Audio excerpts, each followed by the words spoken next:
ਅੰਡੋਜ਼ TV ਦੇਖ ਰਹੇ ਦਰਸ਼ਕਾਂ ਦਾ ਪ੍ਰੋਗਰਾਮ ਸੰਵਾਦ ਦੇ ਵਿੱਚ ਸਵਾਗਤ ਹੈ। ਦਰਸ਼ਕੋ, ਜਿਹੜੇ ਭਖ ਦੇ ਮੁੱਦੇ ਨੇ ਉਹਨਾਂ ਨੂੰ ਲੈ ਕੇ ਅਸੀਂ ਤੁਹਾਡੇ ਰੂਬਰੂ ਇਸ ਪ੍ਰੋਗਰਾਮ ਦੇ ਰਾਹੀਂ ਹੁੰਦੇ ਹਾਂ। ਜਿਹੜਾ ਅੱਜ ਭਖ ਦੇ ਮੁੱਦੇ ਨੇ ਉਹਨਾਂ 'ਚ ਪਹਿਲਾ ਹੈ ਕਿ ਨਵਜੋਤ ਸਿੰਘ ਸਿੱਧੂ ਨੂੰ ਆਖਰਕਾਰ ਪਾਕਿਸਤਾਨ ਜਾਣ ਦੀ ਇਜਾਜ਼ਤ ਜਿਹੜੀ ਆ ਉਹ ਮਿਲ ਗਈ ਹੈ। ਇਸੇ ਦੇ ਨਾਲ ਹੀ ਸ਼੍ਰੋਮਣੀ ਗੁਰਦੁਆਰਾ ਪ੍ਰਬੰਧਕ ਕਮੇਟੀ ਦੀ ਧਰਮ ਪ੍ਰਚਾਰ ਕਮੇਟੀ ਨੇ ਜਾਰੀ ਕੀਤੀਆਂ ਗਈਆਂ 2 ਵਿਵਾਦਤ ਪੁਸਤਕਾਂ ਜਿਹੜੀਆਂ ਉਹ ਵਾਪਸ ਲੈ ਲਈਆਂ ਨੇ। ਇਸੇ ਦੇ ਨਾਲ ਹੀ ਜਿਹੜਾ ਅਗਲਾ ਭਖ ਦਾ ਮੁੱਦਾ ਉਹ ਹੈ ਪੰਜਾਬ ਵਿਧਾਨ ਸਭਾ ਵੱਲੋਂ ਸਰਬਸੰਮਤੀ ਨਾਲ ਪਾਸ ਕੀਤੇ ਗਏ ਮਤੇ ਦੇ ਵਿੱਚ ਸਿੱਖ ਬੀਬੀਆਂ ਨੂੰ ਸੱਚਖੰਡ ਸ੍ਰੀ ਹਰਿਮੰਦਰ ਸਾਹਿਬ ਦੇ ਵਿੱਚ ਕੀਰਤਨ ਕਰਨ ਦੀ ਇਜਾਜ਼ਤ ਬਾਰੇ ਮਤਾ ਜਿਹੜਾ ਉਹ ਪਾਸ ਕੀਤਾ ਗਿਆ। ਇਸੇ ਦੇ ਨਾਲ ਹੀ ਇੱਕ ਮਤਾ ਜਿਹੜਾ ਉਹ ਪਾਸ ਕੀਤਾ ਗਿਆ ਕਿ ਜੇ ਸੱਚਖੰਡ ਸ੍ਰੀ ਹਰਿਮੰਦਰ ਸਾਹਿਬ ਤੋਂ ਲਾਈਵ ਟੈਲੀਕਾਸਟ ਹੁੰਦੇ ਕੀਰਤਨ ਦੇ ਪ੍ਰੋਗਰਾਮ ਜਿਹੜੇ ਆ ਉਹ ਸਾਰੇ ਹੀ ਚੈਨਲਾਂ ਨੂੰ ਬਗੈਰ ਕਿਸੇ ਕੰਡੀਸ਼ਨ ਤੋਂ ਜਿਹੜੇ ਆ ਉਹ ਦਿੱਤੇ ਜਾਣ ਤੇ ਇਸੇ ਨਾਲ ਰੇਡੀਓ ਸਟੇਸ਼ਨ ਜਿਹੜੇ ਆ ਉਹਨਾਂ ਨੂੰ ਵੀ ਦਿੱਤੇ ਜਾਣ। ਇਸੇ ਦੇ ਨਾਲ ਹੀ ਆ ਦਿੱਲੀ ਸਿੱਖ ਗੁਰਦੁਆਰਾ ਮੈਨੇਜਮੈਂਟ ਕਮੇਟੀ ਦਾ ਮੁੱਖ ਸਲਾਹਕਾਰ ਜਿਹੜਾ ਉਹ ਸ਼ਰਾਬ ਲਿਜਾਂਦਾ ਹੋਇਆ ਜਿਹੜਾ ਉਹਦੀ ਇੱਕ ਵੀਡੀਓ ਜਿਹੜੀ ਉਹ ਵਾਇਰਲ ਹੋ ਗਈ ਹੈ। ਤੇ ਇਹਦੇ ਨਾਲ ਹੀ ਜਿਹੜਾ ਅਗਲਾ ਭਖ ਦਾ ਮੁੱਦਾ ਉਹ ਹੈ ਕਿ ਪਰਸੋਂ ਨੂੰ ਸ਼ਾਮ ਨੂੰ ਆਏ ਜ਼ਬਰਦਸਤ ਮੀਂਹ ਤੇ ਤੂਫਾਨ ਦੇ ਨਾਲ ਸਰਕਾਰ ਵੱਲੋਂ ਬਣਾਏ ਗਏ ਟੈਂਟ ਸਿਟੀ ਤੇ ਸਟੇਜਾਂ ਜਿਹੜੀਆਂ ਉਹ ਤੈਸ਼ ਨੈਸ਼ ਹੋ ਗਈਆਂ। ਲੰਗਰ ਹਾਲਾਂ ਦੀਆਂ ਜਿਹੜੇ ਟੈਂਟ ਸੀ ਉਹ ਗਿਰ ਗਏ ਤੇ ਬੜੀ ਦੁਰਦਸ਼ਾ ਜਿਹੜੀ ਆ ਉਹ ਹੋਈ ਆ ਤੇ ਟੈਂਟ ਸਿਟੀਆਂ ਦੇ ਵਿੱਚ ਜਿਹੜਾ ਉਹ ਪਾਣੀ ਭਰ ਗਿਆ। ਨਵਜੋਤ ਸਿੰਘ ਸਿੱਧੂ ਜਿਹਨੇ ਕਿ ਜਦੋਂ ਪਾਕਿਸਤਾਨ ਦੇ ਪ੍ਰਧਾਨ ਮੰਤਰੀ ਦਾ ਸਹੁੰ ਚੁੱਕ ਸਮਾਗਮ ਸੀ ਉਸ ਵੇਲੇ ਪਾਕਿਸਤਾਨ ਜਿਹੜਾ ਕਿ ਉਹਦਾ ਕ੍ਰਿਕਟ ਦੇ ਸਮੇਂ ਦਾ ਦੋਸਤ ਆ ਉਹ ਜਦੋਂ ਉਹ ਸਹੁੰ ਚੁੱਕ ਸਮਾਗਮ 'ਚ ਗਏ ਤੇ ਉਸ ਵੇਲੇ ਪਾਕਿਸਤਾਨ ਨੇ ਨਵਜੋਤ ਸਿੱਧੂ ਦੀ ਇਮਰਾਨ ਖਾਨ ਦੇ ਨਾਲ ਦੋਸਤੀ ਦੇ ਲਿਹਾਜ਼ ਦੇ ਨੂੰ ਮੁੱਖ ਰੱਖਦੇ ਹੋਏ ਇੱਕ ਤੋਹਫਾ ਜਿਹੜਾ ਭਾਰਤ ਨੂੰ ਦਿੱਤਾ ਕਿ ਉਹਨਾਂ ਨੇ ਸਿੱਖਾਂ ਦੇ ਲਈ ਜਿਹੜਾ ਕਰਤਾਰਪੁਰ ਦਾ ਲਾਂਘਾ ਉਹ ਖੋਲ੍ਹਣ ਦੀ ਗੱਲ ਕੀਤੀ ਤੇ ਉਸ ਲਾਂਘੇ ਨੂੰ ਜਦੋਂ ਹੁਣ ਖੁੱਲ੍ਹ ਗਿਆ ਤਾਂ ਉਸ ਦਾ ਉਦਘਾਟਨ ਜਦੋਂ ਕਿ ਪਾਕਿਸਤਾਨ ਵਾਲੇ ਬੰਨਿਓ ਜਿਹੜਾ ਅੱਜ 11 ਵਜੇ ਕੀਤਾ ਗਿਆ। ਉਸ 11 ਵਜੇ ਕੀਤੇ ਗਏ ਉਦਘਾਟਨ ਦੇ ਵਿੱਚ ਨਵਜੋਤ ਸਿੰਘ ਸਿੱਧੂ ਨੂੰ ਮੁੱਖ ਮਹਿਮਾਨ ਦੇ ਤੌਰ ਤੇ ਜਿਹੜਾ ਉਹ ਸੱਦਾ ਪੱਤਰ ਜਿਹੜਾ ਦਿੱਤਾ ਗਿਆ ਸੀ। ਉਹਦੇ ਲਈ ਭਾਰਤ ਸਰਕਾਰ ਨੇ ਬੜੀ ਜਹਿਦ ਦੇ ਬਾਅਦ ਅਖੀਰ ਜਿਹੜਾ ਨਵਜੋਤ ਸਿੰਘ ਸਿੱਧੂ ਨੂੰ ਪਾਕਿਸਤਾਨ ਜਾਣ ਦੀ ਇਜਾਜ਼ਤ ਦਿੱਤੀ ਤੇ ਨਵਜੋਤ ਸਿੰਘ ਸਿੱਧੂ ਪਾਕਿਸਤਾਨ ਪਹੁੰਚਣ 'ਚ ਕਾਮਯਾਬ ਹੋ ਗਿਆ।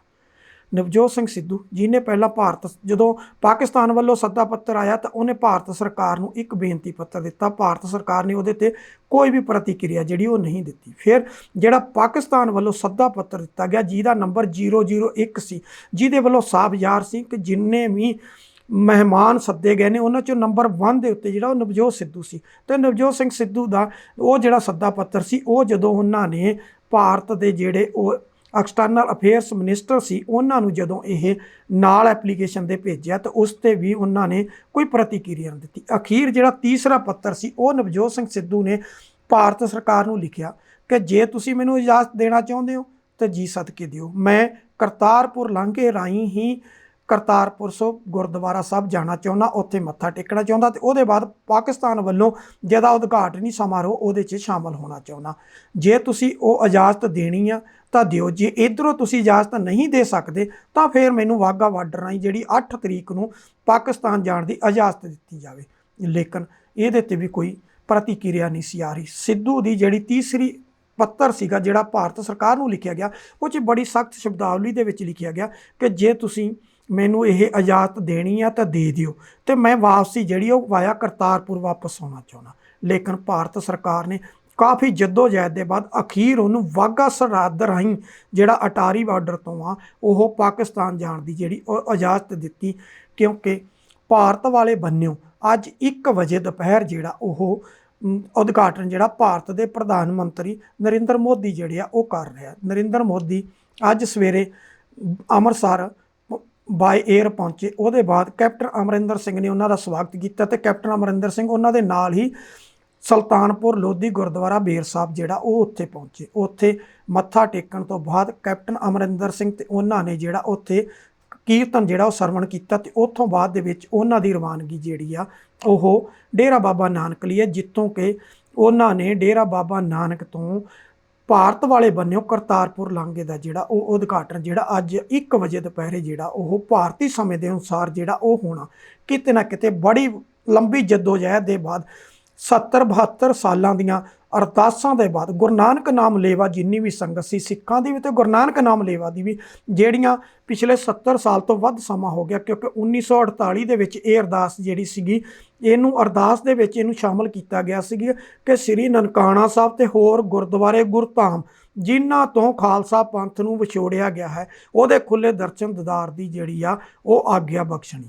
ਇਹ ਜਦੋਂ ਸ਼ਾਮਲ ਕੀਤਾ ਗਿਆ 1948 ਅਗਸਤ ਮਹੀਨੇ ਜਾਂ ਸਤੰਬਰ ਮਹੀਨੇ ਦੀ ਗੱਲ ਆ, ਜਦੋਂ ਇਹ ਸ਼ਾਮਲ ਕੀਤਾ ਗਿਆ। ਕਿਤੇ ਨਾ ਕਿਤੇ 70 ਸਾਲ ਦੇ ਲਗਭਗ ਆ ਕੇ ਸਮਾਂ ਆਇਆ ਤੇ ਉਹਦੇ ਵਿੱਚ ਇਜਾਜ਼ਤ ਮਿਲ ਗਈ। ਹੁਣ ਭਾਰਤ ਸਰਕਾਰ ਆਪਣਾ ਦਾਅਵਾ ਠੋਕਦੀ ਹੈ, ਭਾਰਤ ਸਰਕਾਰ ਦੀਆਂ ਭਾਈਵਾਲ ਪਾਰਟੀਆਂ ਆਪਣਾ ਦਾਅਵਾ ਠੋਕਦੀਆਂ ਕਿ ਇਹਦਾ ਕ੍ਰੈਡਿਟ ਨਰਿੰਦਰ ਮੋਦੀ ਪ੍ਰਧਾਨ ਮੰਤਰੀ ਭਾਰਤ ਸਰਕਾਰ ਨੂੰ ਜਾਂਦਾ। ਇਹਦੇ 'ਚ ਕੋਈ ਦੋ ਰਾਇਆ ਨਹੀਂ ਕਿ ਦੋ ਦੇਸ਼ਾਂ ਦੇ ਵਿਚਾਲੇ ਇਹ ਸਮਝੌਤਾ ਸੀ, ਦੋ ਦੇਸ਼ਾਂ ਦੇ ਸਕੱਤਰ ਲੈਵਲ ਤੇ ਹੋਈ ਮੀਟਿੰਗ ਤੋਂ ਬਗੈਰ ਇਹ ਮਸਲਾ ਹੱਲ ਨਹੀਂ ਸੀ ਹੋ ਸਕਦਾ। ਪਰ ਇਹ ਵੀ ਸੋਚਣਾ ਬਣਦਾ ਕਿ ਪਾਕਿਸਤਾਨ ਵਾਲੇ ਬੰਨਿਓ ਜਦੋਂ ਨਵਾਜ਼ ਸ਼ਰੀਫ ਇੱਕ ਪੰਜਾਬੀ ਜਿਹੜਾ ਸੀ ਉਹ ਪ੍ਰਧਾਨ ਮੰਤਰੀ ਬਣਿਆ ਸੀ, ਉਸ 3 ਵਾਰ ਪਾਕਿਸਤਾਨ ਦਾ ਪ੍ਰਧਾਨ ਮੰਤਰੀ ਰਿਹਾ ਤੇ ਉਹਦਾ ਭਰਾ ਜਿਹੜਾ ਸੀ ਉਹ ਪੰਜਾਬ ਸੂਬੇ ਦਾ ਮੁੱਖ ਮੰਤਰੀ ਵੀ ਰਿਹਾ। ਇਹ ਉਸ ਟਾਈਮ ਵੀ ਲਾਂਘਾ ਨਹੀਂ ਖੁੱਲ੍ਹ ਸਕਿਆ। ਇੱਥੋਂ ਤੱਕ ਕਿ ਗਿਆਨੀ ਜੈਲ ਸਿੰਘ 5 ਸਾਲ ਭਾਰਤ ਦਾ ਰਾਸ਼ਟਰਪਤੀ ਰਿਹਾ, ਉਦੋਂ ਵੀ ਇਹ ਲਾਂਘਾ ਨਹੀਂ ਖੁੱਲ੍ਹ ਸਕਿਆ। ਤੇ 10 ਸਾਲ ਡਾਕਟਰ ਮਨਮੋਹਨ ਸਿੰਘ ਭਾਰਤ ਦੇ ਪ੍ਰਧਾਨ ਮੰਤਰੀ ਰਹੇ, ਉਸ ਵੇਲੇ ਵੀ ਇਹ ਲਾਂਘਾ ਨਹੀਂ ਖੁੱਲ੍ਹ ਸਕਿਆ। ਇੱਥੋਂ ਤੱਕ ਕਿ ਇੰਦਰ ਕੁਮਾਰ ਗੁਜਰਾਲ ਇੱਕ ਪੰਜਾਬੀ ਜਿਹੜਾ ਪ੍ਰਧਾਨ ਮੰਤਰੀ, ਉਹ ਵੀ ਤਕਰੀਬਨ 1 ਸਾਲ ਦੇ ਲਗਭਗ ਪ੍ਰਧਾਨ ਮੰਤਰੀ ਰਹੇ, ਲੇਕਿਨ ਲਾਂਘਾ ਨਹੀਂ ਖੁੱਲ੍ਹ ਸਕਿਆ। ਕਿਤੇ ਨਾ ਕਿਤੇ ਆ ਕੇ ਪਰਮਾਤਮਾ ਨੇ ਇਹਦਾ ਕ੍ਰੈਡਿਟ ਜਿਹੜਾ ਸੀ, ਉਹਦਾ ਸਿਹਰਾ ਜਿਹੜਾ ਸੀ ਉਹ ਨਵਜੋਤ ਸਿੰਘ ਸਿੱਧੂ ਤੇ ਇਮਰਾਨ ਖਾਨ ਦੀ ਜਿਹੜੀ ਦੋਸਤੀ ਸੀ ਉਹਦੇ ਲਿਹਾਜ਼ ਤੇ ਦੋਨਾਂ ਦੇ ਸਿਰ ਬੰਨਣਾ ਸੀ। ਤੇ ਇਹਨਾਂ ਦੋਨਾਂ ਦੀ, ਨਵਜੋਤ ਸਿੱਧੂ ਦੀ ਵਿਚੋਲਗੀ ਤੇ ਇਮਰਾਨ ਖਾਨ ਜਿਹੜੀ ਸੀਗੀ ਉਹਦੀ ਪਹਿਲ ਕਦਮੀ ਦੇ ਉੱਤੇ ਜਿਹੜਾ ਇਹ ਜਿਹੜਾ ਰਸਤਾ ਇਹ ਖੁੱਲ੍ਹਿਆ ਕਿਤੇ ਨਾ ਕਿਤੇ ਆ ਕੇ।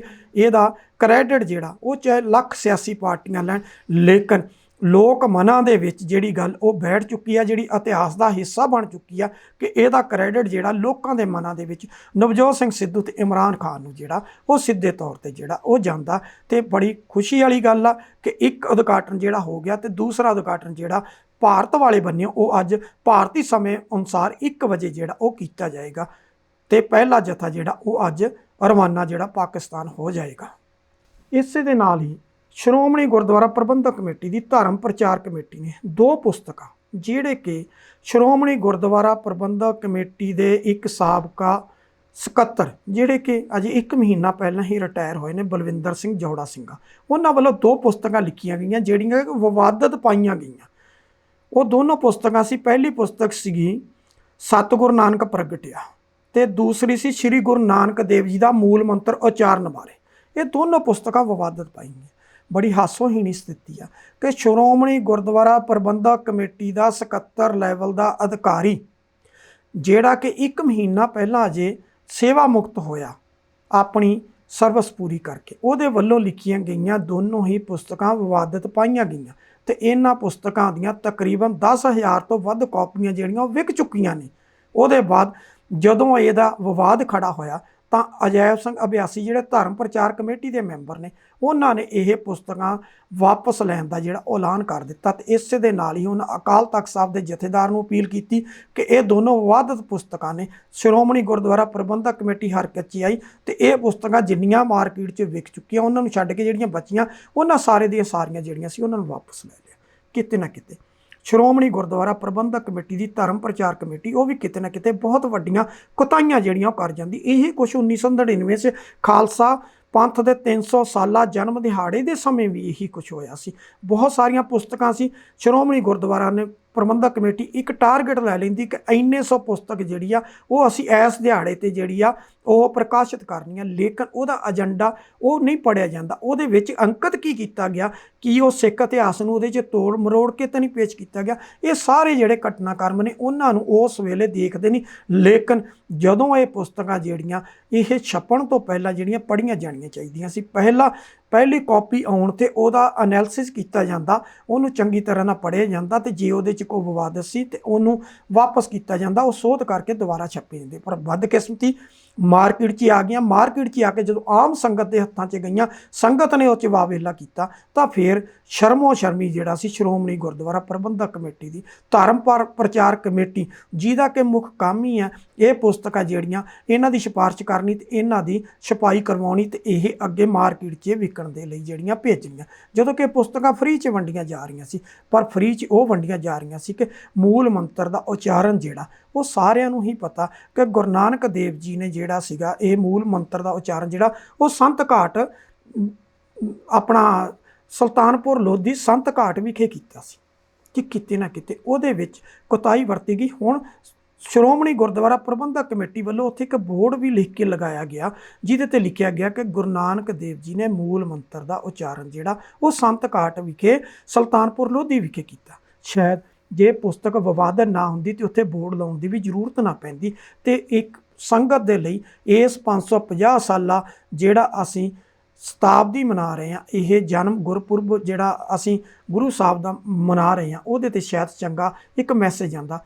ਪਰ ਬੜੀ ਬਦਕਿਸਮਤੀ ਨਾਲ ਕਹਿਣਾ ਪੈਂਦਾ ਕਿ ਧਰਮ ਪ੍ਰਚਾਰ ਕਮੇਟੀ ਆਪਣੀਆਂ ਜ਼ਿੰਮੇਵਾਰੀਆਂ ਜਿਹੜੀਆਂ ਉਹ ਰਹਿੰਦੇ ਸਮੇਂ ਜਿਹੜੀਆਂ ਉਹ ਨਿਭਾਉਂਦੀ ਨਹੀਂ, ਤੇ ਜਦੋਂ ਬਹੁਤਾ ਵਾਵੇਲਾ ਹੋ ਜਾਂਦਾ ਤਾਂ ਫਿਰ ਉਹਦੇ ਤੋਂ ਆਪਣਾ ਪੈਰ ਜਿਹੜਾ ਪਿੱਛੇ ਖਿੱਚ ਲੈਂਦੀ ਹੈ ਤੇ ਜਿਹੜੀਆਂ ਉਹ ਪੁਸਤਕਾਂ ਉਹਨਾਂ ਨੂੰ ਵਾਪਸ ਲੈਣ ਦਾ ਜਿਹੜਾ ਐਲਾਨ ਕਰ ਦਿੰਦੀ। ਹੁਣ ਇਹ ਕਹਿ ਤੱਕ ਇਹ ਪੁਸਤਕਾਂ ਜਿਹੜੀਆਂ ਇਹ ਸੋਧ ਕੇ ਦੁਬਾਰਾ ਤੋਂ ਇਹਨਾਂ ਦੇ ਪ੍ਰਿੰਟ ਕਰਵਾ ਕੇ ਫਿਰ ਸੰਗਤ ਦੇ ਲਈ ਜਿਹੜੀਆਂ ਇਹ ਮਾਰਕੀਟ 'ਚ ਲਿਆਂਦੀਆਂ ਜਾਣਗੀਆਂ। ਕਿਤੇ ਨਾ ਕਿਤੇ ਬਹੁਤ ਗਲਤ ਵਾਪਰਿਆ ਕਿ 550 ਸਾਲਾਂ ਤੇ ਇੱਕ ਮੂਲ ਮੰਤਰ ਦਾ ਉਚਾਰਨ ਜਿਹੜਾ ਕੀਤਾ ਗਿਆ ਉਹਦੇ ਲਈ ਵੀ ਗਲਤ ਜਾਣਕਾਰੀ ਦੇਣੀ। ਤੇ ਜਦੋਂ ਬਲਵਿੰਦਰ ਸਿੰਘ ਜੌੜਾ ਸਿੰਘਾ ਜਿਹੜੇ ਕਿ ਸ਼੍ਰੋਮਣੀ ਕਮੇਟੀ ਦੇ ਸਾਬਕਾ ਸਕੱਤਰ ਨੇ ਉਹਨਾਂ ਨਾਲ ਗੱਲ ਕੀਤੀ, ਉਹਨਾਂ ਕਿਹਾ ਮੈਂ ਤੱਥਾਂ ਦੇ ਆਧਾਰ ਤੇ ਗੱਲ ਕੀਤੀ ਹੈ। ਤੱਥਾਂ ਦੇ ਆਧਾਰ ਤੇ ਕਿਹਨੂੰ? ਹਰ ਇੱਕ ਬੱਚੇ ਜੰਮਦੇ ਨੂੰ ਪਤਾ ਕਿ ਮੂਲ ਮੰਤਰ ਦਾ ਉਚਾਰਨ ਜਿਹੜਾ ਉਹ ਸੰਤ ਘਾਟ ਵਿਖੇ ਸੁਲਤਾਨਪੁਰ ਲੋਧੀ ਕੀਤਾ ਗਿਆ, ਤੇ ਫਿਰ ਉਹਦੇ ਲਈ ਗਲਤ ਤੱਥਾਂ ਦੀ ਕਿਉਂ ਤੁਹਾਨੂੰ ਲੋੜ ਪਈ? ਤੁਸੀਂ ਕਿਹੜੇ ਤੱਥਾਂ ਦੀ ਗੱਲ ਕਰਦੇ ਹੋ? ਕਿਤੇ ਨਾ ਕਿਤੇ ਗਲਤੀਆਂ ਕੀਤੀਆਂ ਨੇ। ਤੁਸੀਂ ਸ਼੍ਰੋਮਣੀ ਕਮੇਟੀ ਦੇ ਸਕੱਤਰ ਦੇ ਅਹੁਦੇ ਤੋਂ ਰਿਟਾਇਰ ਹੁੰਦੇ ਹੋ, ਰਿਟਾਇਰ ਹੋ ਕੇ ਜੇ ਇਹੋ ਜਿਹੀਆਂ ਗਲਤੀਆਂ ਕਰਦੇ ਹੋ ਤਾਂ ਕਿਤੇ ਨਾ ਕਿਤੇ ਤੁਹਾਡੀ ਜਿਹੜੀ ਦਿਆਨਤਦਾਰੀ ਆ, ਤੁਹਾਡੀ ਜਿਹੜੀ ਸਮਝਦਾਰੀ ਆ, ਤੁਹਾਡੀ ਨਾ ਸਮਝੀ ਨੇ ਜਿਹੜੇ ਇਹ ਕਾਰਨਾਮੇ ਕੀਤੇ ਆ, ਆਉਣ ਵਾਲੇ ਸਮੇਂ 'ਚ ਇਹਨਾਂ ਦੇ ਜਵਾਬ ਜਿਹੜੇ ਆ ਸ਼੍ਰੋਮਣੀ ਗੁਰਦੁਆਰਾ ਪ੍ਰਬੰਧਕ ਕਮੇਟੀ ਦੇ ਧਰਮ ਪ੍ਰਚਾਰ ਕਮੇਟੀ ਨੂੰ, ਸ਼੍ਰੋਮਣੀ ਗੁਰਦੁਆਰਾ ਪ੍ਰਬੰਧਕ ਕਮੇਟੀ ਨੂੰ ਤੇ ਇਸ ਪੁਸਤਕਾਂ ਦੋਨਾਂ ਦਾ ਲੇਖਕ ਆ ਉਹਨੂੰ ਕਿਤੇ ਨਾ ਕਿਤੇ ਆ ਕੇ ਜਿਹੜੇ ਉਹ ਦੇਣੇ ਪੈਣਗੇ। ਇਸ ਦੇ ਨਾਲ ਹੀ ਪੰਜਾਬ ਵਿਧਾਨ ਸਭਾ ਨੇ ਜਿਹੜਾ ਵਿਸ਼ੇਸ਼ ਅਜਲਾਸ ਪੰਜਾਬ ਵਿਧਾਨ ਸਭਾ ਦਾ ਬੁਲਾਇਆ, ਉਹਦੇ ਵਿੱਚ 3 ਮਤੇ ਐਸੇ ਸੀ ਜਿਹੜੇ ਕਿ ਸਿੱਖ ਧਰਮ ਨਾਲ ਸੰਬੰਧਿਤ ਸੀ। ਉਹਨਾਂ ਮਤਿਆਂ ਨੂੰ ਲਿਆ ਕੇ ਸ਼੍ਰੋਮਣੀ ਗੁਰਦੁਆਰਾ ਪ੍ਰਬੰਧਕ ਕਮੇਟੀ ਨੂੰ ਤੇ ਅਕਾਲ ਤਖਤ ਸਾਹਿਬ ਦੇ ਜਥੇਦਾਰ ਨੂੰ ਇੱਕ ਬੇਨਤੀ ਕੀਤੀ ਆ। ਮਤਿਆਂ ਦੇ ਵਿੱਚ ਚਾਹੇ ਕੋ ਵਿਧਾਨ ਸਭਾ ਵੱਲੋਂ ਪਾਸ ਕੀਤੇ ਗਏ ਨੇ, ਲੇਕਿਨ ਉਹਨਾਂ ਦੀ ਅਹਿਮੀਅਤ ਕਿੰਨੀ ਕੋ ਇਹ ਦੇਖਣਾ ਬਣਦਾ। ਪਹਿਲਾ ਮਤਾ ਸੀ ਕਿ ਸੱਚਖੰਡ ਸ੍ਰੀ ਹਰਿਮੰਦਰ ਸਾਹਿਬ ਤੋਂ ਸਿੱਖ ਬੀਬੀਆਂ ਜਿਹੜੀਆਂ ਨੇ ਉਹਨਾਂ ਨੂੰ ਕੀਰਤਨ ਕਰਨ ਦੀ ਇਜਾਜ਼ਤ ਦਿੱਤੀ ਜਾਵੇ, ਜਦੋਂ ਕਿ ਸਿੱਖ ਧਰਮ ਦੇ ਵਿੱਚ ਬੀਬੀਆਂ ਨੂੰ ਬਰਾਬਰ ਦਾ ਅਧਿਕਾਰ ਦਿੱਤਾ ਗਿਆ। ਪਰ ਸੱਚਖੰਡ ਸ੍ਰੀ ਹਰਿਮੰਦਰ ਸਾਹਿਬ ਤੋਂ ਅੱਜ ਤੱਕ ਕਦੀ ਵੀ ਬੀਬੀਆਂ ਨੂੰ ਕੀਰਤਨ ਕਰਨ ਦੀ ਇਜਾਜ਼ਤ ਨਹੀਂ ਦਿੱਤੀ ਗਈ। ਇਹਦੇ ਉੱਤੇ ਸ਼੍ਰੋਮਣੀ ਗੁਰਦੁਆਰਾ ਪ੍ਰਬੰਧਕ ਕਮੇਟੀ ਨੇ ਵੀ ਆਪਣਾ ਮੂੰਹ ਬੰਦ ਰੱਖਿਆ ਤੇ ਸਿੰਘ ਸਭਾਨਾਂ ਨੇ ਵੀ ਬੰਦ ਰੱਖਿਆ, ਉਹਨਾਂ ਨੂੰ ਵੀ ਆਪਣਾ ਕਾਰਜਕਾਲ ਪੂਰਾ ਕਰਨ ਦੀ ਗੱਲ ਕੀਤੀ, ਲੇਕਿਨ ਇਹਦੇ ਤੇ ਸਮਾਂ ਰਹਿੰਦਿਆਂ ਕਿਸੇ ਨੇ ਵੀ ਜੋ ਕਾਰਵਾਈ ਨਹੀਂ ਕੀਤੀ। ਪਹਿਲਾ ਮਤਾ ਇਹ ਸ਼੍ਰੋਮਣੀ ਗੁਰਦੁਆਰਾ ਪ੍ਰਬੰਧਕ ਕਮੇਟੀ ਨੇ ਜਿਹੜਾ ਉਹ ਪਾਸ ਕਰਕੇ ਭੇਜਿਆ। ਜਿਹੜਾ ਦੂਸਰਾ ਮਤਾ ਉਹ ਹੈ ਕਿ ਜਿਹੜਾ ਸੱਚਖੰਡ ਸ੍ਰੀ ਹਰਿਮੰਦਰ ਸਾਹਿਬ ਤੋਂ ਕੀਰਤਨ ਦਾ ਰਿਲੇ ਦਾ ਲਾਈਵ ਟੈਲੀਕਾਸਟ ਜਿਹੜਾ ਉਹ ਕੇਵਲ ਇੱਕ ਚੈਨਲ ਨੂੰ ਹੀ ਦਿੱਤਾ ਹੋਇਆ, ਤੇ ਉਹ ਚੈਨਲ ਹੀ ਸ਼੍ਰੋਮਣੀ ਗੁਰਦੁਆਰਾ ਪ੍ਰਬੰਧਕ ਕਮੇਟੀ ਦੇ ਉੱਪਰ ਜਿਹੜੀ ਧਿਰ ਦਾ ਮੁੱਖ ਤੌਰ ਦੇ ਉੱਪਰ ਕੰਟਰੋਲ ਆ, ਉਹਨਾਂ ਦਾ ਨਿੱਜੀ ਚੈਨਲ ਆ, ਉਹਨੂੰ ਦਿੱਤਾ ਹੋਇਆ। ਉਹਦੇ ਬਾਰੇ ਆ ਕਿ ਇਹ ਸ਼੍ਰੋਮਣੀ ਗੁਰਦੁਆਰਾ ਪ੍ਰਬੰਧਕ ਕਮੇਟੀ ਇਹਦੇ ਤੇ ਗੌਰ ਕਰੇ। ਵਿਧਾਨ ਸਭਾ ਨੇ ਸਰਬਸੰਮਤੀ ਨਾਲ ਮਤਾ, ਪਹਿਲਾਂ ਬੀਬੀਆਂ ਨੂੰ ਕੀਰਤਨ ਕਰਨ ਦੀ ਇਜਾਜ਼ਤ ਵਾਲਾ ਵੀ, ਤੇ ਇਹ ਵੀ ਜਿਹੜਾ ਇਹ ਸਰਬਸੰਮਤੀ ਨਾਲ ਪਾਸ ਕੀਤਾ। ਤੇ ਇਹ ਜਿਹੜਾ ਇਹ ਸਾਰੇ ਹੀ ਚੈਨਲ ਜਿਹੜਾ ਵੀ ਉਹਦਾ ਲਾਈਵ ਟੈਲੀਕਾਸਟ ਕਰਨਾ ਚਾਹੇ ਉਹਦੇ ਲਈ ਉਹਨਾਂ ਨੂੰ ਜਿਹੜਾ ਉਹਦੇ ਅਧਿਕਾਰ ਦਿੱਤੇ ਜਾਣ, ਤੇ ਚਾਹੇ ਸ਼੍ਰੋਮਣੀ ਗੁਰਦੁਆਰਾ ਪ੍ਰਬੰਧਕ ਕਮੇਟੀ ਕੋਈ ਐਸਾ ਪ੍ਰਬੰਧ ਕਰੇ ਕਿ ਅੰਦਰੋਂ ਇੱਕ ਚੈਨਲ ਲਾਈਵ ਕਰੇ, ਉਹਦੇ ਤੋਂ ਅੱਗੇ ਬਾਕੀ ਦੇ ਚੈਨਲ ਜਿਹੜੇ ਵੀ ਕਰਨਾ ਚਾਹਣ ਉਹ ਸਾਰੇ ਲਾਈਵ ਟੈਲੀਕਾਸਟ ਕਰਨ, ਤਾਂ ਕਿ ਪੂਰੀ ਦੁਨੀਆ ਦੇ ਵਿੱਚ ਸੱਚਖੰਡ ਸ੍ਰੀ ਹਰਿਮੰਦਰ ਸਾਹਿਬ ਤੋਂ ਇਸ ਲਾਈਵ ਟੈਲੀਕਾਸਟ ਦੀ ਜਿਹੜੀ ਆ ਉਹ ਹਰ ਇੱਕ ਦੇ ਘਰ ਤੱਕ ਜਿਹੜਾ ਉਹ ਪਹੁੰਚ ਸਕੇ। ਇਹ ਵੀ ਸਰਕਾਰ ਦਾ ਜਿਹੜਾ ਇਹਦੇ ਵਿੱਚ ਰੋਲ ਆ ਉਹ ਸ਼ਲਾਘਾਯੋਗ ਆ। ਤੀਸਰਾ ਜਿਹੜਾ ਉਹ ਹੈ ਕਿ ਇਹ ਤਿੰਨੋਂ ਮਤੇ ਜਿਹੜੇ ਆ ਉਹ ਪੰਜਾਬ ਦੇ ਇੱਕ ਕੈਬਨਿਟ ਵਜ਼ੀਰ ਤ੍ਰਿਪਤ ਰਜਿੰਦਰ ਸਿੰਘ ਬਾਜਵਾ ਨੇ ਪੇਸ਼ ਕੀਤੇ ਆ। ਉਹਨਾਂ ਨੇ ਕਿਹਾ ਕਿ ਸਾਹਿਬ ਸ੍ਰੀ ਗੁਰੂ ਗ੍ਰੰਥ ਸਾਹਿਬ ਬਹੁਤਾ ਜਿਹੜਾ ਉਹ ਗੁਰਮੁਖੀ ਲਿਪੀ ਦੇ ਵਿੱਚ ਜਿਹੜਾ ਉਹ ਲਿਖਿਆ ਗਿਆ, ਤੇ ਗੁਰਮੁਖੀ ਲਿਪੀ ਜਿਹੜੀ ਆ ਉਹ ਪੰਜਾਬੀ ਆ, ਤੇ ਜਿਹੜੀ ਪੰਜਾਬੀ ਆ ਇਹਨੂੰ ਘਰ ਘਰ ਤੱਕ ਪਹੁੰਚਾਉਣ ਦੇ ਲਈ ਸਭ ਤੋਂ ਪਹਿਲਾਂ ਸਰਕਾਰੀ ਤੌਰ ਦੇ ਉੱਪਰ ਜਿੰਨੇ ਵੀ ਸਾਈਨ ਬੋਰਡ ਲੱਗੇ ਹੋਏ ਨੇ ਪੂਰੇ ਪੰਜਾਬ ਦੇ ਵਿੱਚ, ਉਹਦੇ ਵਿੱਚ ਪਹਿਲੇ ਨੰਬਰ ਤੇ ਪੰਜਾਬੀ ਨੂੰ ਪਹਿਲ ਦਿੱਤੀ ਜਾਵੇ ਤੇ ਬਾਕੀ ਭਾਸ਼ਾਵਾਂ ਨੂੰ ਉਸ ਤੋਂ ਬਾਅਦ ਦਿੱਤੀ ਜਾਵੇ। ਸੁਝਾਅ ਬਹੁਤ ਵਧੀਆ ਸੀ, ਪਰ ਤ੍ਰਿਪਤ ਰਜਿੰਦਰ ਸਿੰਘ ਬਾਜਵਾ ਉਹੀ ਨੇ ਜਿਨ੍ਹਾਂ ਨੇ ਅਗਸਤ 2018 ਦੇ ਵਿੱਚ ਜਦੋਂ ਜਸਟਿਸ ਰਣਜੀਤ ਸਿੰਘ ਕਮਿਸ਼ਨ ਦੀ ਰਿਪੋਰਟ ਦੇ ਉੱਪਰ ਬਹਿਸ ਹੋਈ ਸੀ, ਉਸ ਵੇਲੇ ਵੀ ਇਹਨਾਂ ਨੇ ਇੱਕ ਮਤਾ ਲਿਆਂਦਾ ਸੀ। ਉਹ ਮਤਾ ਸੀ ਸਾਹਿਬ ਸ੍ਰੀ ਗੁਰੂ ਗ੍ਰੰਥ ਸਾਹਿਬ ਜੀ ਦੀ ਬੇਅਦਬੀ ਦੇ ਦੋਸ਼ੀਆਂ ਨੂੰ ਸਜ਼ਾ ਦਿਵਾਉਣ ਦੇ ਲਈ ਕਿ ਉਹਨਾਂ ਨੂੰ ਸਜ਼ਾ ਦਿਵਾਈ ਜਾਏਗੀ। ਲੇਕਿਨ ਕੀ 1 ਸਾਲ ਤੋਂ ਵੱਧ ਸਮਾਂ, ਤਕਰੀਬਨ 1 ਸਾਲ 2.5 ਮਹੀਨੇ ਦਾ ਸਮਾਂ ਹੋ ਚੁੱਕਿਆ ਉਸ ਪਿਛਲੇ ਸੈਸ਼ਨ ਨੂੰ ਜਿਹੜਾ ਅਗਸਤ 2018 ਦੇ ਵਿੱਚ ਹੋਇਆ ਸੀ, ਕੀ ਸਜ਼ਾ ਦਵਾ ਪਾਏ? ਜੇ ਸਜ਼ਾ ਨਹੀਂ ਦਵਾ ਪਾਏ, ਕਮੀਆਂ ਕਿਹਦੀਆਂ ਨੇ? ਕੀ ਉਹ ਮਤਾ ਪਾਸ ਕਰਨ ਦੀ ਕੋਈ ਅਹਿਮੀਅਤ ਸੀ ਜਾਂ ਉਹਦਾ ਕੋਈ ਸਿਆਸੀ ਲਾਹਾ ਸੀ? ਜੇ ਇਹ ਮਤੇ ਪਾਸ ਕੀਤੇ ਨੇ, ਤੁਸੀਂ ਅਕਾਲ ਤਖਤ ਸਾਹਿਬ ਦੇ ਜਥੇਦਾਰ ਨੂੰ ਤੁਸੀਂ ਡੈਲੀਗੇਸ਼ਨ ਲੈ ਕੇ ਜਾਓ ਵਿਧਾਨ ਸਭਾ ਦੇ ਅਜਲਾਸ ਤੋਂ ਬਾਅਦ, ਇਹ ਜਿਹੜੇ ਮਤੇ ਨੇ ਇਹਦੀ ਕਾਪੀ ਜਿਹੜੀ ਆ ਉਹ ਲਿਜਾ ਕੇ ਸ਼੍ਰੋਮਣੀ ਗੁਰਦੁਆਰਾ ਪ੍ਰਬੰਧਕ ਕਮੇਟੀ ਦੇ ਪ੍ਰਧਾਨ ਨੂੰ ਤੇ ਸ੍ਰੀ ਅਕਾਲ ਤਖਤ ਸਾਹਿਬ ਦੇ ਜਥੇਦਾਰ ਨੂੰ ਕਹੋ ਕਿ ਪੰਜ ਸਿੰਘ ਸਭਾ ਦੀ ਮੀਟਿੰਗ ਬੁਲਾਉਣ ਤੇ ਉਹਦੇ ਵਿੱਚ ਇਹਨਾਂ ਮਤਿਆਂ ਦੇ ਉੱਤੇ ਵਿਚਾਰ ਕੀਤਾ ਜਾਵੇ। ਕੀ ਉਹਨਾਂ ਤੱਕ ਪਹੁੰਚ ਕਰੋਗੇ? ਜੇ ਪਹੁੰਚ ਨਹੀਂ ਕਰੋਗੇ ਤਾਂ ਫਿਰ ਜਿਹੜੇ 2018 ਵਾਲੇ ਮਤਾ ਸੀਗਾ ਜਿਹਦੇ 'ਚ ਸਾਹਿਬ ਸ੍ਰੀ ਗੁਰੂ ਗ੍ਰੰਥ ਸਾਹਿਬ ਜੀ ਦੀ ਬੇਅਦਬੀ ਦੇ ਦੋਸ਼ੀਆਂ ਨੂੰ ਸਜ਼ਾ ਦਿਵਾਉਣ ਵਾਲਾ ਸੀ, ਇਹਦਾ ਹਸ਼ਰ ਵੀ ਕਿਤੇ ਉਹੀ ਨਾ ਹੋਵੇ ਕਿ ਕੀ ਉੱਥੇ ਸਿੱਖ ਬੀਬੀਆਂ ਜਿਹੜੀਆਂ ਨੇ ਉਹਨਾਂ ਨੂੰ ਕੀਰਤਨ ਕਰਨ ਦੀ ਇਜਾਜ਼ਤ ਮਿਲੇਗੀ? ਕੀ ਲਾਈਵ ਟੈਲੀਕਾਸਟ ਦੀ ਸਾਰੇ ਚੈਨਲਾਂ ਨੂੰ ਜਿਹੜੀ ਆ ਉਹਦੀ ਪਰਮਿਸ਼ਨ ਮਿਲੇਗੀ? ਕੀ ਰੇਡੀਓ ਸਟੇਸ਼ਨ ਸਾਰੇ ਉਹਨੂੰ ਲਾਈਵ ਟੈਲੀਕਾਸਟ ਕਰ ਸਕਣਗੇ? ਕਿਤੇ ਨਾ ਕਿਤੇ ਜੇ ਲਾਈਵ ਰਿਲੇ ਨਹੀਂ ਕਰ ਸਕਣਗੇ ਤੇ ਕਿਤੇ ਨਾ ਕਿਤੇ ਫਿਰ ਇਹ ਜਿਹੜੇ ਇੱਥੇ ਮਤੇ ਲਿਆਂਦੇ ਗਏ ਨੇ ਇਹਨਾਂ ਦੀ ਵੀ ਕਿਤੇ ਨਾ ਕਿਤੇ ਅਹਿਮੀਅਤ ਜਿਹੜੀ ਆ ਉਹ ਘਟਦੀ ਆ ਕਿ ਵਿਧਾਨ ਸਭਾ ਦੇ ਵਿੱਚ ਪਾਸ ਕੀਤੇ ਗਏ ਮਤੇ, ਕੀ ਉਹਦੇ ਤੇ ਅਕਾਲ ਤਖਤ ਸਾਹਿਬ ਬਾਉਂਡ ਆ?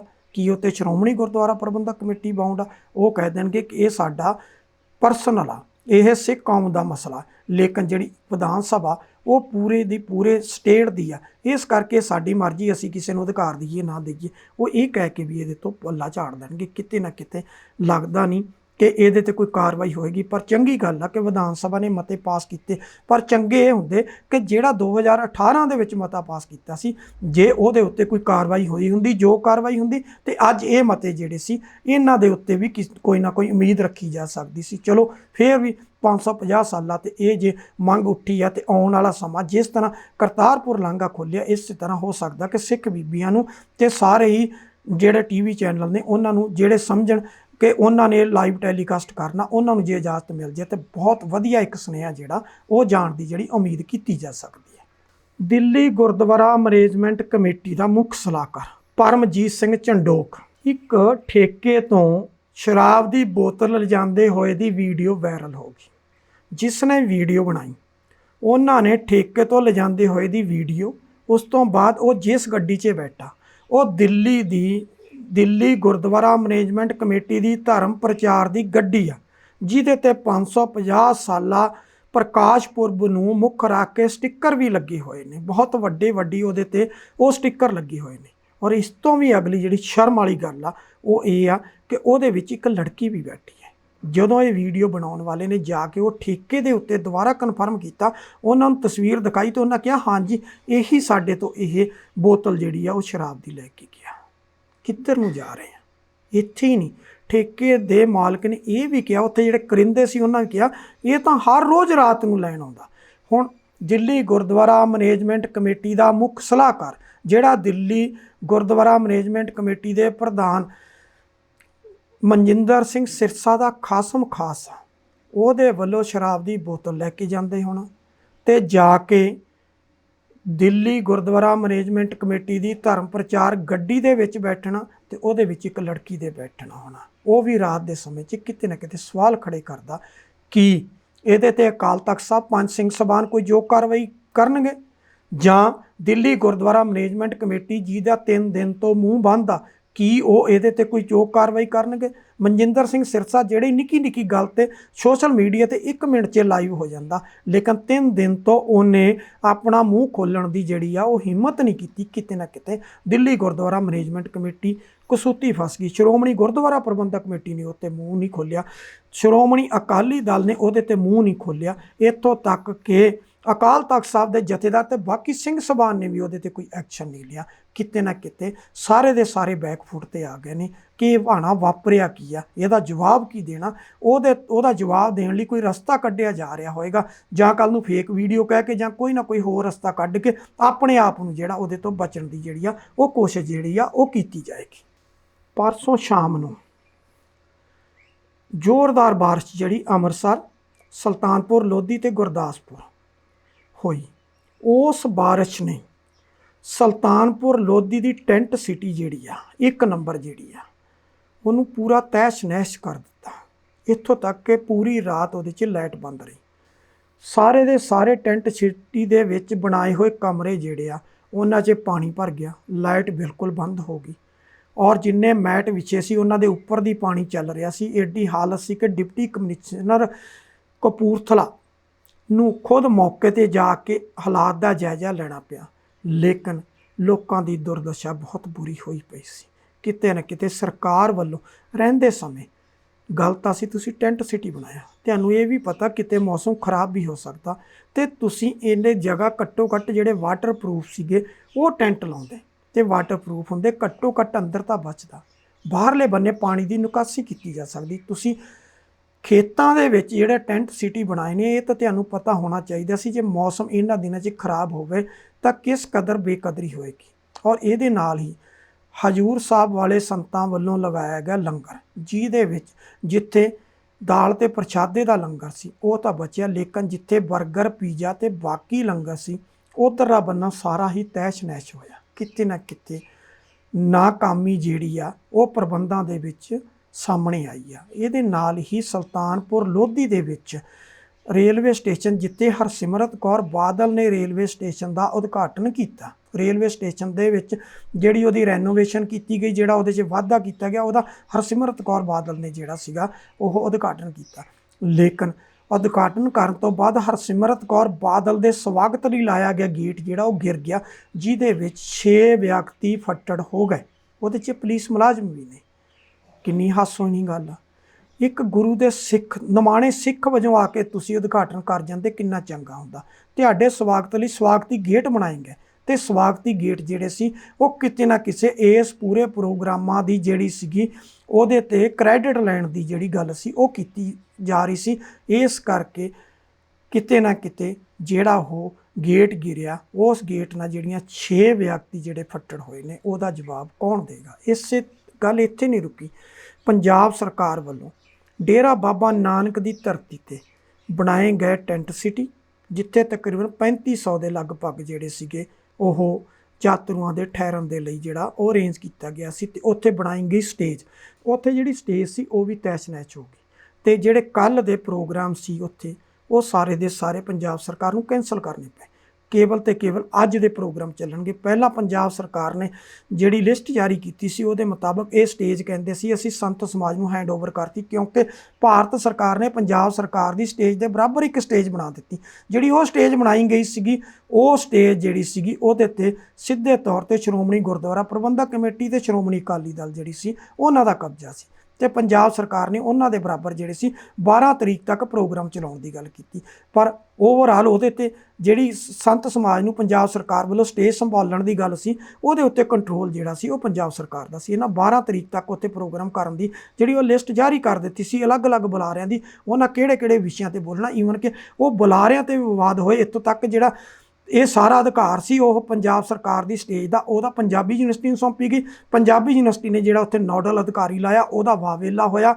ਉਹਦੇ 'ਤੇ ਕੁਛ ਪੱਤਰਕਾਰਾਂ ਦਾ, ਉਹਦੇ ਵਿੱਚ ਕੁਛ ਸਾਬਕਾ ਪੁਲਿਸ ਅਧਿਕਾਰੀਆਂ ਦਾ, ਜਿਨ੍ਹਾਂ ਨੂੰ ਮੁੱਖ ਮਹਿਮਾਨ ਦੇ ਤੌਰ ਤੇ ਜਾਂ ਪ੍ਰਧਾਨਗੀ ਕਰਨ ਦੇ ਲਈ ਸੱਦਿਆ ਗਿਆ ਸੀ, ਉਹਨਾਂ ਦੇ ਉੱਤੇ ਵਾਵੇਲਾ ਹੋਇਆ। ਉਹਦੇ 'ਚ ਨੋਡਲ ਅਧਿਕਾਰੀ ਵਾਪਸ ਲਿਆ ਗਿਆ, ਕੁਛ ਪੱਤਰਕਾਰਾਂ ਨੂੰ ਵਾਪਸ ਲਿਆ ਗਿਆ, ਕੁਝ ਸਾਬਕਾ ਪੁਲਿਸ ਅਧਿਕਾਰੀ ਜਿਹੜੇ ਉਹਨਾਂ ਆਪਣੇ ਨਾਮ ਜਿਹੜੇ ਉਹ ਵਾਪਸ ਲੈ ਲਏ। ਇਹ ਪੰਜਾਬੀ ਯੂਨੀਵਰਸਿਟੀ 'ਚ ਮੁਜ਼ਾਹਰਾ ਵੀ ਹੋਇਆ, ਇਸੇ ਕਰਕੇ ਕਿ ਇਹ ਸਿੱਖ ਕੌਮ ਦੀ ਜਵਾਨੀ ਦਾ ਘਾਣ ਕਰਨ ਵਾਲੇ ਵਿਅਕਤੀ ਜਿਹੜੇ ਆ ਇਹਨਾਂ ਨੂੰ ਕਿਉਂ ਸ਼ਾਮਲ ਕੀਤਾ ਗਿਆ। ਹੁਣ ਰਹੀ ਗੱਲ, ਕੱਲ੍ਹ ਪੰਜਾਬ ਸਰਕਾਰ ਨੇ ਫੈਸਲਾ ਲੈ ਲਿਆ ਕਿ ਹੁਣ ਅੱਜ ਦਾ ਦਿਨ ਜਿਹੜਾ ਉੱਥੇ ਸਰਕਾਰੀ ਸਮਾਗਮ ਜਿਹੜੇ ਉਹ ਚੱਲਣਗੇ। ਅਗਲੇ 3 ਦਿਨ 10, 11 ਤੇ 12 ਤਿੰਨੇ ਦਿਨ ਜਿਹੜੇ ਡੇਰਾ ਬਾਬਾ ਨਾਨਕ ਦੀ ਸਟੇਜ ਤੇ ਜਿਹੜੀ ਸਰਕਾਰੀ ਸਟੇਜ ਦੇ ਉੱਤੇ ਸਮਾਗਮ ਚੱਲਣੇ ਸੀ ਉਹ ਸਾਰੇ ਦੇ ਸਾਰੇ ਜਿਹੜੇ ਉਹਨਾਂ ਨੂੰ ਸੁਲਤਾਨਪੁਰ ਲੋਧੀ ਜਿਹੜਾ ਸ਼ਿਫਟ ਕਰ ਦਿੱਤਾ ਗਿਆ।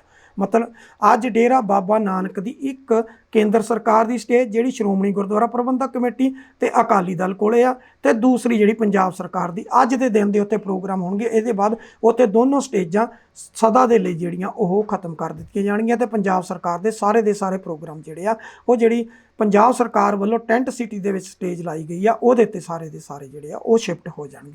ਕਿਤੇ ਨਾ ਕਿਤੇ 550 ਸਾਲਾਂ ਨੂੰ ਮੁੱਖ ਰੱਖ ਕੇ ਜਿਹੜੀਆਂ ਗਲਤੀਆਂ ਕੀਤੀਆਂ ਨੇ, ਇੱਥੋਂ ਤੱਕ ਕਿ ਪੰਜਾਬ ਸਰਕਾਰ ਵੱਲੋਂ ਜਿਹੜਾ ਡੇਰਾ ਬਾਬਾ ਨਾਨਕ 'ਚ ਟੈਂਟ ਲਗਾਇਆ ਗਿਆ ਉਸ ਟੈਂਟ ਬਾਰੇ ਇਹ ਵੀ ਆਇਆ ਕਿ ਉਹ ਵਾਟਰਪ੍ਰੂਫ ਟੈਂਟ ਦੀ ਗੱਲ ਕੀਤੀ ਗਈ ਸੀ, ਲੇਕਿਨ ਲਾ ਸਿੰਪਲ ਦਿੱਤਾ।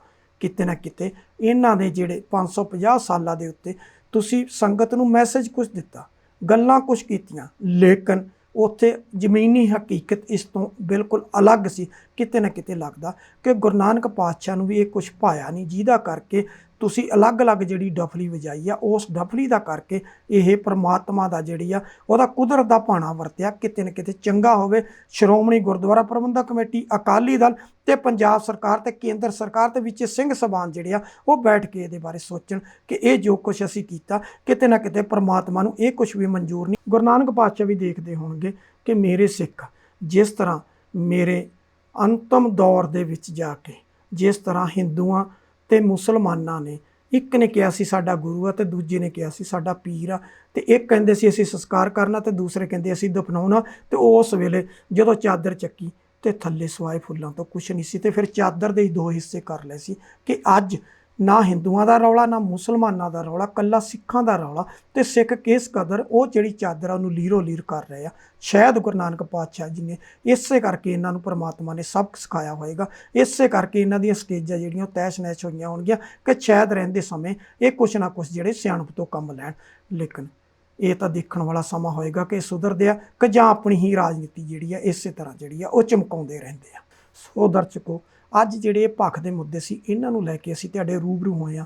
ਅਗਲੀ ਵਾਰ ਜਿਹੜੇ ਹੋਰ ਪੱਖ ਦੇ ਮੁੱਦੇ ਹੋਣਗੇ ਜਿਨ੍ਹਾਂ ਨੂੰ ਅਸੀਂ ਇਸ ਪ੍ਰੋਗਰਾਮ 'ਚ ਨਹੀਂ ਲੈ ਸਕੇ ਕਿਉਂਕਿ ਸਮੇਂ ਦੀ ਇੱਕ ਸੀਮਾ, ਉਸ ਸਮੇਂ ਦੇ ਅੰਦਰ ਹੀ ਇਹ ਪ੍ਰੋਗਰਾਮ ਲੈਣੇ ਪੈਂਦੇ ਆ।